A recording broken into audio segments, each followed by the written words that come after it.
এখন কলকাতার মাটিতে এয়ারপোর্টের ভেতরে একটা মসজিদ আছে, আপনারা দেখেছেন, সোশ্যাল মিডিয়ায় না গেলেও দেখেছেন, মোবাইলে দেখতে পাচ্ছেন। এই সরকার আজ 15-20 দিন আসার ফলে ওই মসজিদের প্রতি আঙুল তুলেছে।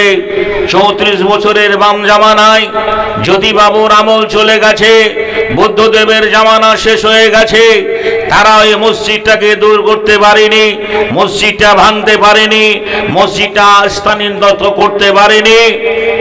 তারপরে 15 বছর টিএমসি এলো, তারাও চলে গেল, মসজিদে সেই জায়গা থেকে সরাতে পারেনি। এখন শুভেন্দু অধিকারী বলেছেন এয়ারপোর্টের ক্ষতি হচ্ছে, সেই মসজিদটা ওখান থেকে সরাতে হবে।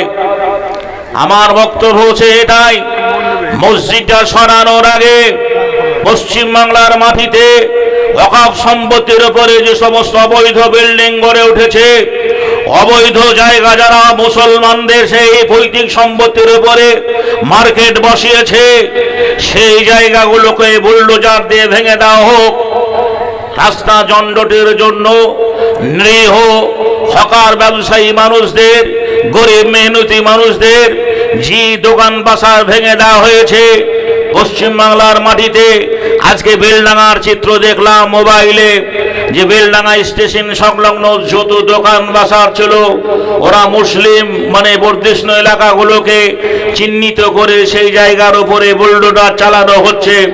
যে মুসলমানদের শুধু নয়, যাদের এই রাস্তার ধারে দোকান রয়েছে, তাদের জাতি ধর্ম নির্বিশেষে ভেঙে দেওয়া হোক, এতে আমাদের আপত্তি নেই।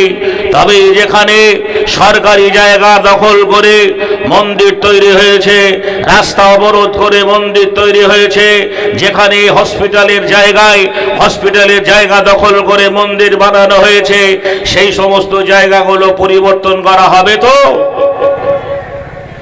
জিজ্ঞাসা সরকারের কাছে। বন্ধুরা আমার, ভাইরা আমার, আগামী দিনে আমাদের একটু সংযত হতে হবে। ওদের দলের একটা লোক আঙুল তুলে বলেছে মুসলমানদের জি আপনার বুলডোজার চালাতে হবে না, এদেরকে ভাতে মারতে হবে, এদের ব্যবসা বাণিজ্য বন্ধ করতে হবে, ওদের দোকানে লেনদেন করা বন্ধ করে দিতে হবে। আর এই কথাটা আমরা আগে বলিনি, ওরা আগে বলেছে। পশ্চিমবাংলায় মুসলমানরাও কম নেই। আমি ডোমকল তথা জলঙ্গি তথা রানীনগর, শেখপাড়া, গোধনপাড়া মুসলমানদের বলবো, বাবার দিন এসেছে। এখন তুমি জমিতে পাট লাগিয়েছো, এই পাট একদিনে বিক্রি করা হবে না। যখন ভাদ্র মাস আসবে, যখন পাট কেটে তুমি বিক্রি করবে, এই পাট বিক্রি করে যে জমানো টাকা জি তুমি সেখান থেকে পাবে। কোথায় যাবে এই মুসলমানরা?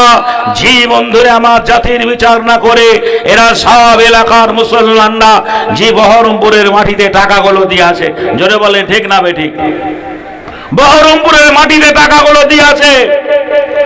নামাজটা যেমনি তোমার ইবাদত, রোজাটা যেমনি আল্লাহর বিধান, কোরবানিটা যেমনি তুমি করেছো আল্লাহর বিধান, অনুরূপ ব্যবসা পারপাসে তোমাকে এটাও মাথায় রাখতে হবে।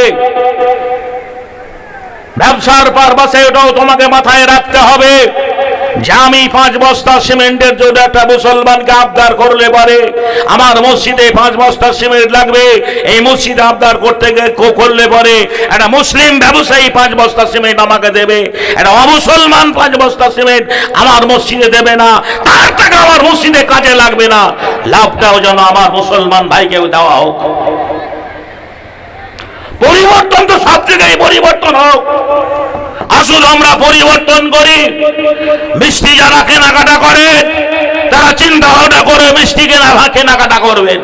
দই যারা কেনাকাটা করেন চিন্তা ভাবনা করে কিনবেন।